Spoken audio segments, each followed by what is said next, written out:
இன்றைக்கி chicken soup வைக்கலாம். அதுக்கு இந்தமாரி எலும்பாக எடுத்து வச்சுருக்கேன். வாங்க இதை எப்படி பண்ணலான்னு பார்க்கலாம். கொஞ்சம் பட்டர் போட்டுக்கலாம். சின்ன வெங்காயம், தக்காளி, இதெல்லாம் ரொம்ப நேரம் வதக்க வேண்டியதில்லை. ரொம்ப லைட்டாக வதக்கினா போதும். பூண்டு, சிக்கனையும் சேர்த்துக்கலாம். இல்லைன்னா நெய் போட்டு கூட தாளிச்சிக்கலாம். தனியாத்தூள், கரம் மசாலா தூள் சேர்த்துக்கலாம்.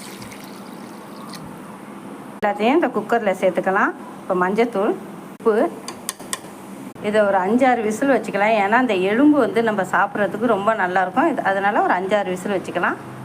நல்லா வெந்துருச்சு. இப்போ கொஞ்சம் சோம்புத்தூள், மிளகுத்தூள் போட்டோடனே ஆஃப் பண்ணிவிடுங்க அடுப்பை.